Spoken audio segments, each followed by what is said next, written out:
지금 코로나19 사태로 그러니까 많은 이제 사회적인 방역 지침이 내려지는데 종교계가 크게 문제가 되고 있죠.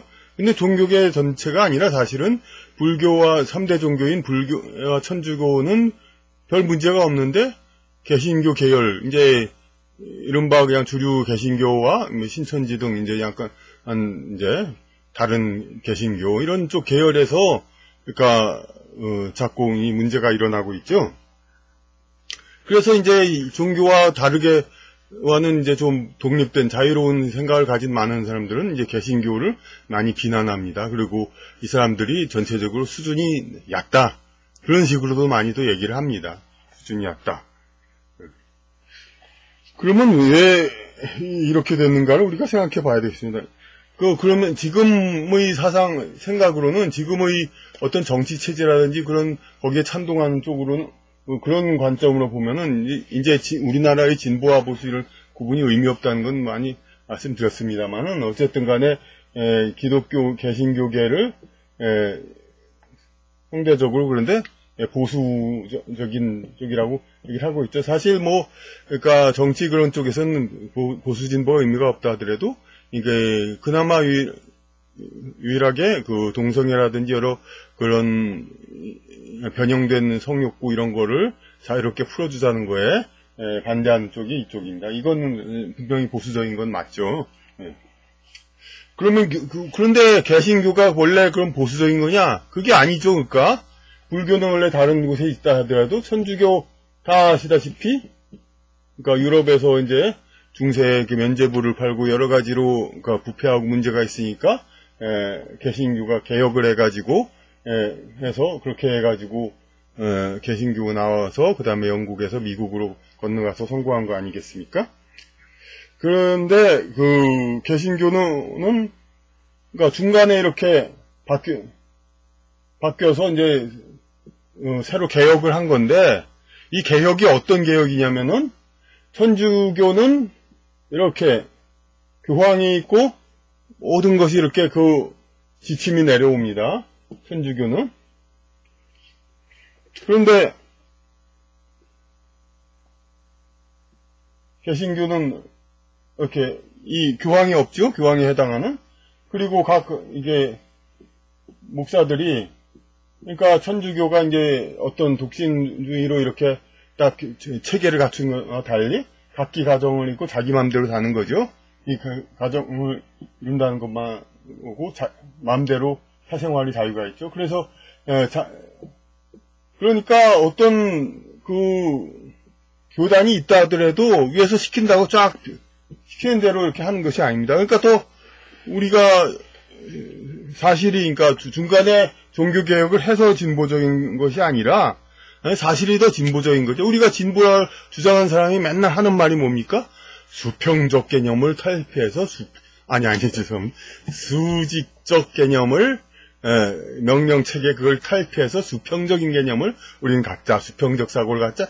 그런 얘기를 맨날 하는 게 이른바 진보적인 그 사람들 아닙니까? 그러니까 개신교가 바로 그런 교황으로부터 이렇게 내려오는 그 수직적인 그거를 탈피하고 각 성직자들이 다 그냥 평등하게 수평적으로 자기 뜻대로 할 수 있게 하는 겁니다. 그것이 그토록 진보주의자들이 말하는 수평 개념을 바로 적용한 게 바로 개신교입니다.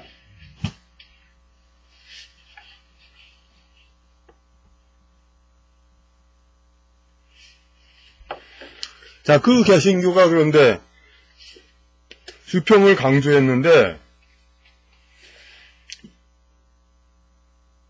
그냥 불교도 물론 완전한 교황이 법황이 그렇게 지금 계시지는 않지만은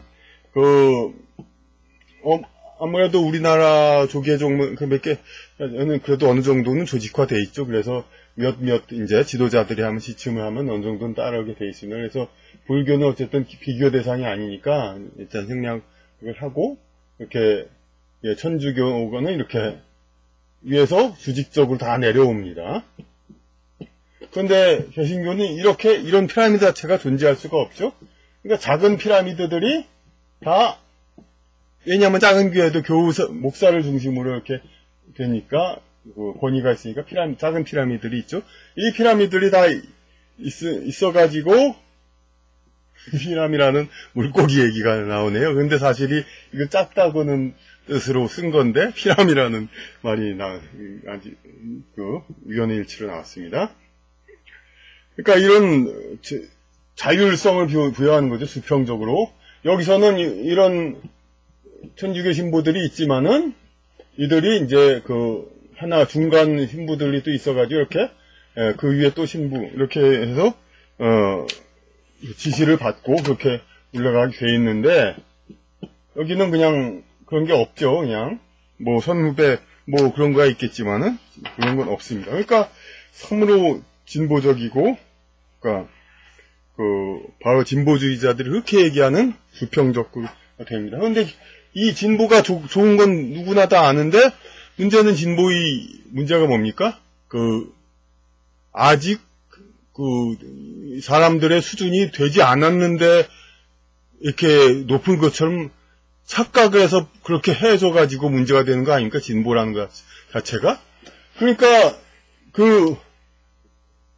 현주교에서 이렇게 조직적으로 날아오는 것은 여러 신부들도 어느 정도 다 인격과 도덕을 갖춘 사람이지만 이 인간으로서 참 한계가 있기 때문에 더 수련을 겪고 검증되고 또 검증된 사람들끼리 더 수직적으로 올라가서 그야말로 하나님과 얘기할 수 있을 정도로 많이 검증된 사람 조직이 있어가지고 지침을 만들어서 내려보낸. 그러니까 아직 인간의 수준이 전부 그러니까 이 절대적인 위치가 그러니까 이렇게 조직이 있음으로써 자꾸 올라가면서 이 정도 위치가 되는 겁니다. 명령을 내릴 수 있는 이 위치, 절대적 위치, 이쪽이 하나님이라면. 그런데 개신교는 그럼 여기서 머무느냐 실제적 권한은 그렇지 않습니다. 여기 있는 이 피라미라고도 볼 수 있죠. 이런 분들이 그대로 여기로 와 있습니다. 자기 스스로 생각하기를 이 교황과 동등한 지위로 모든 작은 교회의 목사님들, 큰 교회든 작은 교회든 전부 여기 빨랫줄에 대롱대롱 매달려 있습니다. 전부 다. 현주교는 이렇게 있듯이. 그렇게 하면은 어떻게 됩니까? 그럼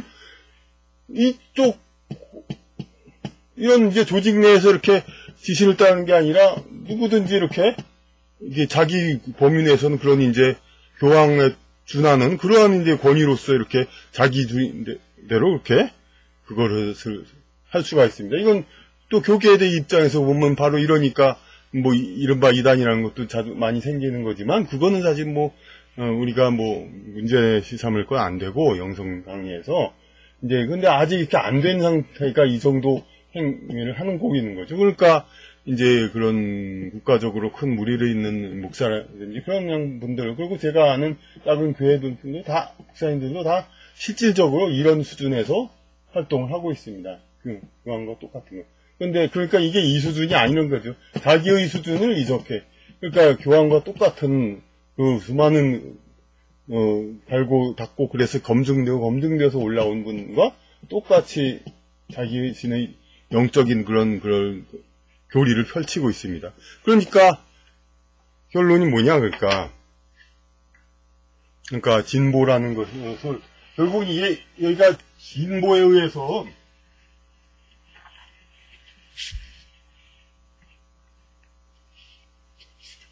진보적인 주장에 의해서 개신교는 영도 있는 사람이 수평이 됐는데 수평이 됐다는 것은 수평을 한다는 것은 이 적인 조직의 맨 위로 가겠다는 거죠. 자기 스스로 맨 아래로 가겠다는 겸손한 생각으로 수평을 주장하는 사람은 사실상 없죠. 다 맨 위로 가자 이런 겁니다. 그러니까 그렇게 해서 결론도 그런 섣부른 진보 이념, 다른 일반 민중들 사회 체제에서도 항상 얘기하죠. 진보 이념, 섣부른 진보 이념을 하면은 사람들이 전부 자기를 이렇게 높이 평가해서 그렇게 해서 이런